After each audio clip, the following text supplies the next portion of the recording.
parle des maux du Sénégal te man dama gëmoon ni heureusement d'ailleurs qu'on a un président de la République d'après ses dernières sorties qui nous montre que àndul la ak Ousmane Sonko. un président buy insister ci justice dafa war a indépendante. un président buy insister mais kenn dañu fekk ay priorité.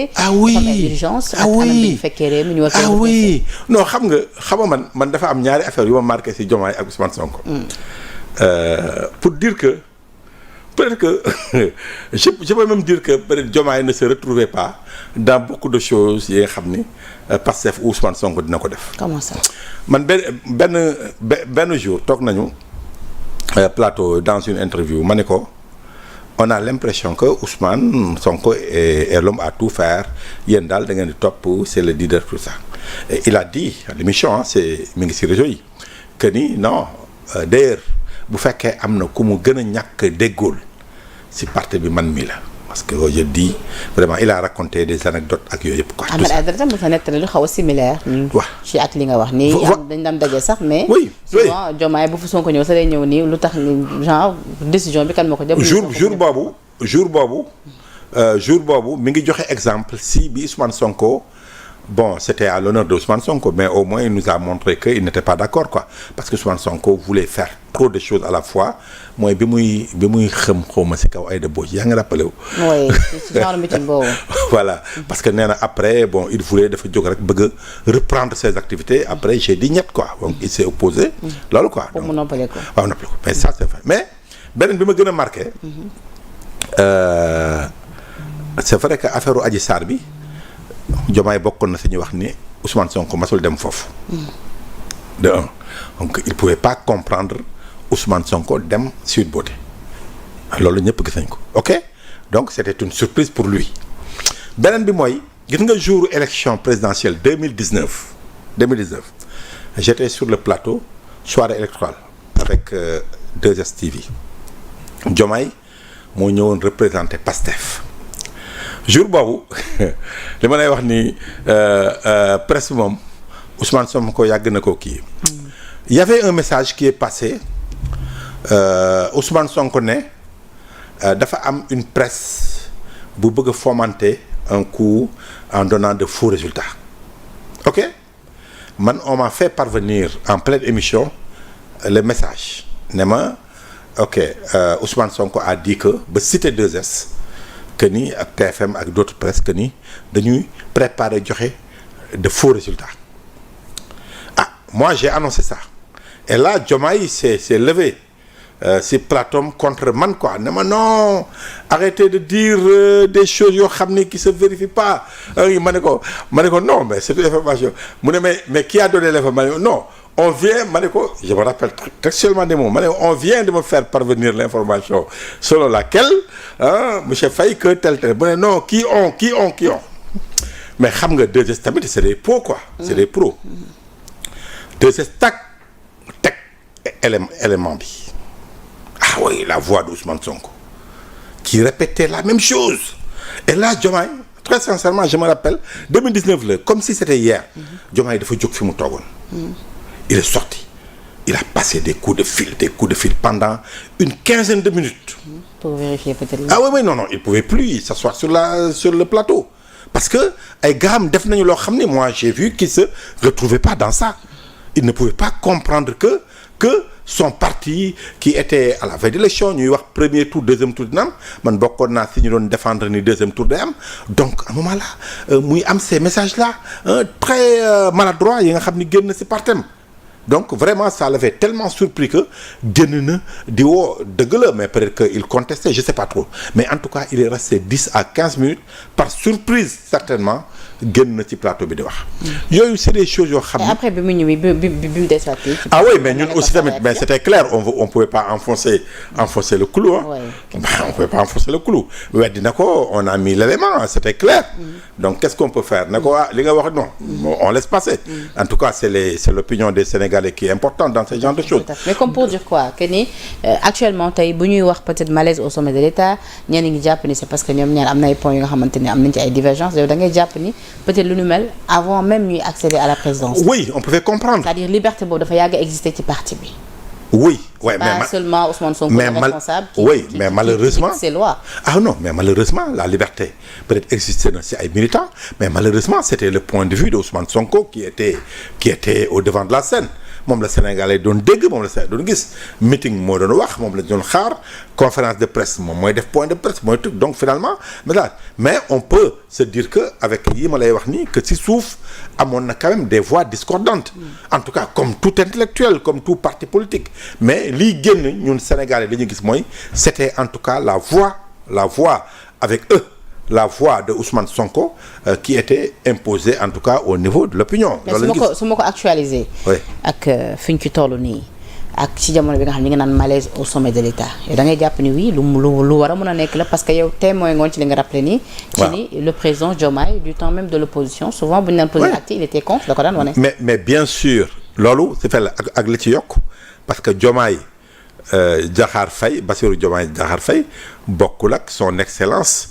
président de la République Bassirou Diomaye Faye bokkul loolu Cheikh Yérim wax na ko keroog ci plateau TFM c'est exactement ça yow wax bi nga doon wax ak moom avant muy nekk président ak léegi bokkul parce que tout simplement c'est un chef d'État moi je crois que dans ces conditions-là même su fekkee ni Ousmane Sonko a apporté quelque part sa candidature c'est là où pour man c'était dans le comportement ou l'attitude de Ousmane Sonko ci la juboo maanaam et je rappelle que Sénégal waxuma tax Pastef Sénégal li koy arrangé mooy ñoom ñaar ñu ànd liggéey Sénégal xajatul ci coow loolu on est tous d'accord d'ailleurs bu ñu àndee liggéey ñun dinañ xam Pastef bii ne day changer dëkk bi en fin de compte qu'est-ce qu'ils sont capables de faire qu'est-ce qu'ils ne sont pas capables de faire mais coow li day tax duñu xam réellement ce qu'ils peuvent faire pour ce pays donc ça c'est un fait mais Bassirou Diomaye Faye bu nekkee chef d'État d'ailleurs des gens avertis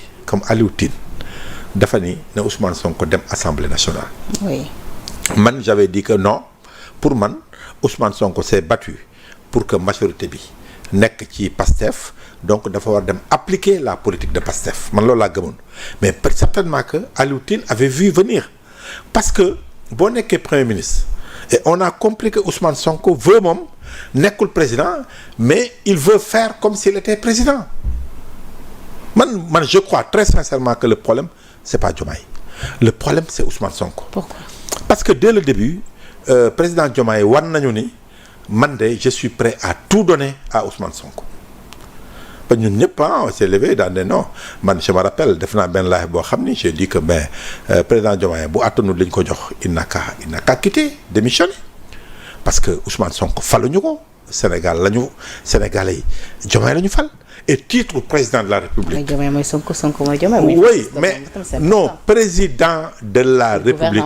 loolu man bañ ko bañ naan le duo wala le tandem Diomaye Sonko. ils n'ont qu'à changer la constitution benn nit la ñu jël mu nekk la clé de voûte de nos institutions c'est le président Diomaye te moom it moomul boppam attention de moomul boppam de. da ngay yaakaar ne président day jóg rek wax lu ko neex wala def lu ko neex jóg ne yoon bi laa jaar yoon la mais yow Ousmane Sonko loolu la war a njëkk a comprendre que ni il y a l'état du Sénégal. Parce que Ousmane Sonko ne l'a pas toujours compris. comprendre ko j'ai l'impression que benn moment dafa manquer respect le président avant muy wax sax déjà on a senti venir manquer respect le président mooy bala muy génn nga def sortie affaire Samba Ndiaye bi c'est un exemple patent yow. Samba kii depuis loo jëlagul poste. waaw. yow nee nga. Samba tamit.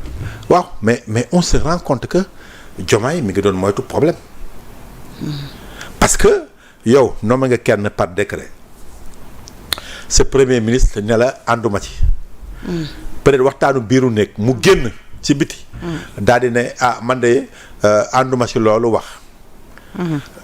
ñu laaj ko Diomaye président Diomaye point de presse RTS.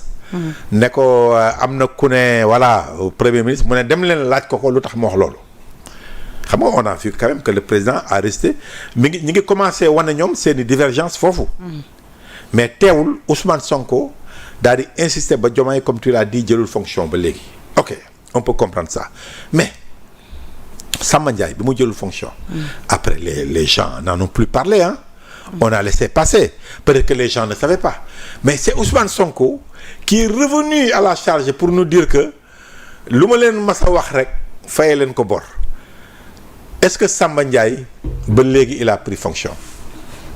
non. te boobu nit ñi fàttoo dañ loolu de mais il voulait nous montrer que j'ai pris le dessus sur le président de la République qui vous disait que dem laaj kon wax na loolu wax nit ñi commencé gis président ne la demal assemblée ba def décret demuloo assemblée nga tànn yow bis bu la neexee nga dem assemblée. président tas assemblée. dans l'ordre protocolaire ñu gis bu président génnee nga daw waaxu jiitu ko di jaar ci tapis rouge bu ñu waxee nga naan man sama yoon nekkul tapis rouge lan mooy tapis rouge. mais loolu nag dafa mel ni président loolu soofu ko parce que tamit yàgg na rafetlu taxawaay. waaw mais l'état dama lay wax ni Diomaye moomul boppam. sax prévoiroon tamit yokk li nga xamante ni moom moo di pouvoir. kon xam nga kon d'accord nañu ni kon président Diomaye du moom mooy problème bi le problème pour man c'est Ousmane Sonko bi nga xamee ni accepté wul même bu accepté Diomaye nekk président mais moom déjà il est très pressé de se voir dans la peau d'un président et 2029 semble quand même obnubiler Ousmane Sonko. Et si Diomaye a l'intention de se représenter? loo gis yow. ok gisuma yow la gis yow la gis nga yow yaay analyse bi. xam nga. parce que gars yi nañ 5 ans dafa gaaw. non déjà presque bientôt 2 ans. mais 2 ans dem na. oui. léegi yow local yi 2027. année de campagne. ministre yëpp ak député yi dem campagne 2028 année de campagne parce que présidentielle yi début 2029 la. yoo koy finalement affaire yi jeex na. te ñoom ils n'ont posé aucun acte. léegi on peut comprendre que le président Diomaye bu fekkee réeroo nañu en tout cas on a l'impression que loolu la waa PASTEF gis que ni Diomaye daal dafa bëgg a toog bëggul dem mais président Diomaye yaa ngi rappelé wu bi ñu ko njëkkee laaj la question point de presse ci mandaam dafa ni du léegi laay wax sama mandat ndax damay représenté wala teel na trop ku yaakaar loolu la wax de ku yaakaar ma wax ko léegi di nga xaar ba sonn. waaye tamit waxoon na tamit ni du noppaliku tant que Ousmane Sonko nekkul président parce que loolu yéene la. waaw mais mën na nekk 2000 après 2029 lan la 2032. oui wala 2000. mais ci sa analyse ba tey. jàpp nga ni Ousmane Sonko tey jii su Diomaye bëggoon représenté wu en 2029 moom dina am patience su xaar ko. man de boo bëggee dëgg pour man il y a le clash pour man le divorce est consommé. ah oui. Ouais.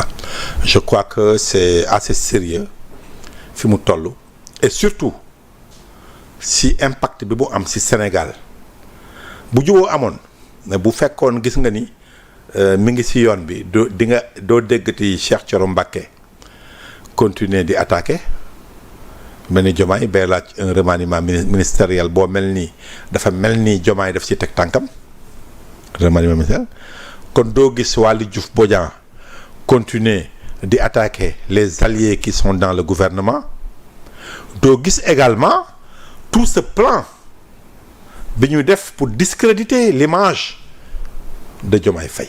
kon finalement da ngay dëggal tamit wala boog sa gis-gis da nga jàpp ni dafa am clan jamono ji au sein du Pastef. non waaye waxuma non dama ne la kay fi mu nekk nii ñaari pàcc la Pastef. pàccu Diomaye.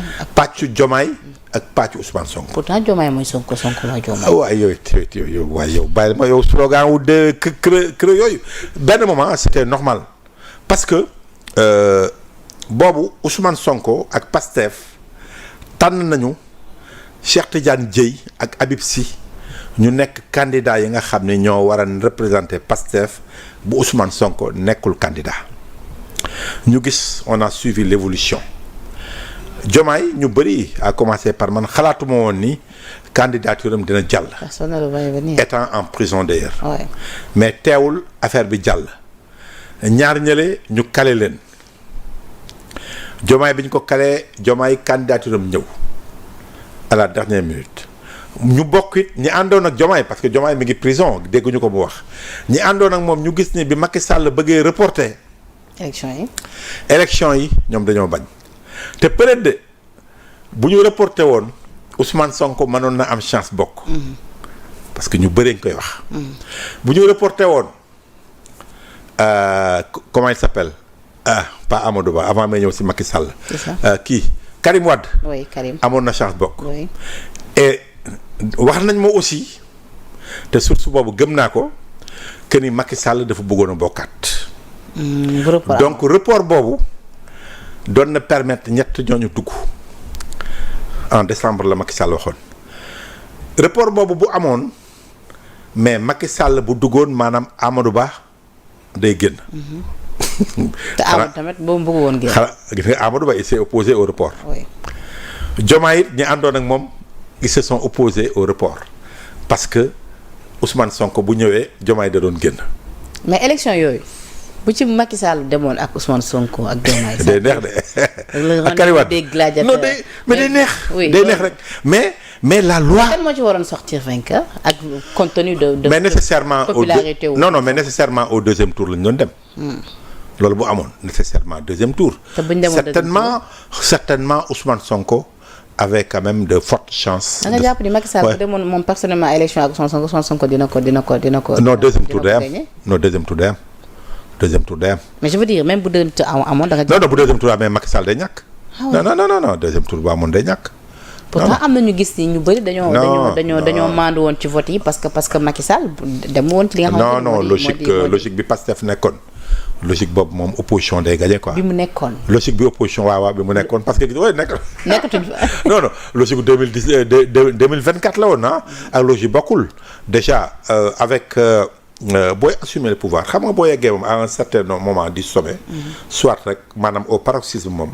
da ngay restructuré wu rek baa nga déstructuré wu. ça veut dire que nga restructuré wu. changé waat paradigme yi. beaucoup de présidents comme même Abdou Diouf avant bu gagné élection lu muy def day tijjeeku il se crée une nouvelle majorité loolu laay wooye une nouvelle majorité. da ngay woo nga gis mu tijjeeku même bi mu gagné Ablaye Wade en 92 93 ci la jëlee ñoom ñëpp ñu ñëw ñoom Ousmane Ngom ils sont venus après en 98 et tout ça quoi mais en tout cas à chaque fois da ngay gis des gars de l'opposition ñëw ànd ak moom.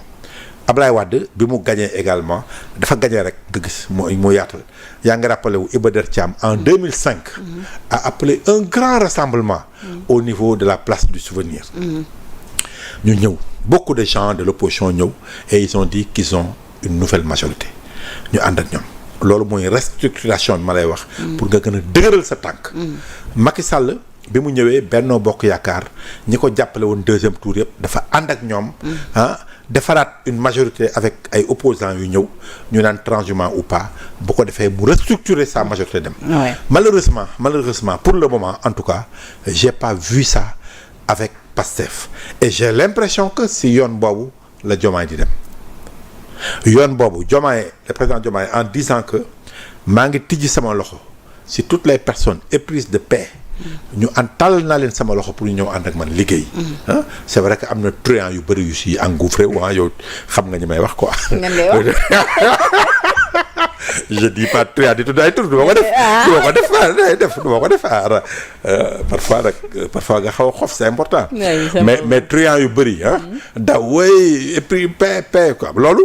je crois que Pastef loolu lay wax ni. mais à ce rythme là léegi fan lañ leen war a mën a séntu parce que ñoom nee nañu divorce amul duo bi tey lañ gën a suude. rupture rek. après ça gis nañ président di effectuer voyage le PM dem gunge ko gis nañ tamit conseil des ministres yi ñu ngi fay toogandoo. cadres yi ñu ngi dem ci plateau yi ñu ngi défendre li nga xamante ni moom mooy seen gis-gis ñenn ñi ngi défendre Diomaye ñenn tamit jàpp nañ ba tey problème amul keroog bi ñuy fay célébrer anniversaire Ousmane Sonko gis nañ ay militants yu dem ci buntu Ousmane Sonko comme pour alerter également wax ni ñoom c'est-à-dire ñoom yëf yi Sonko la. waaw ñi ngi défendre non Ousmane Sonko mooy leader du Pastef loolu kenn du ko dindi Ousmane Sonko. moom le projet en tant que tel moo ko porté moom sax wax na ko. mais xam nga affaire yi nag bala muy neex nag ñu waxal la ko. responsabilité moo tax moom jàpp ni ku nekk da nga war a doxal yoon. mais bala muy neex ñu waxal la ko xam nga affaire yi moom yow li ngay def nga ko ba nekk nga majorité à l'Assemblée nationale mais affaire parti état boobu mu bëgg a dawal loolu c'est une erreur très grave.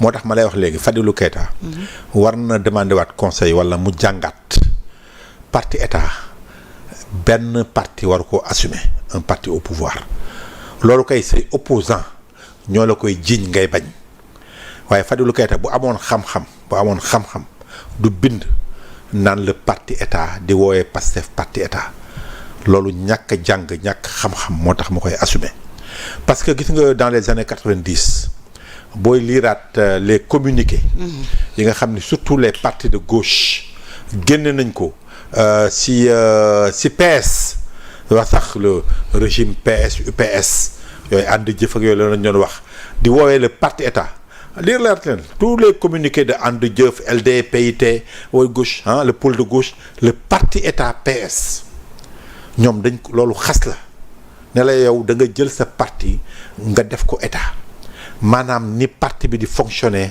nga bëgg a jël état bi fonctionner noonu boo nekkul responsable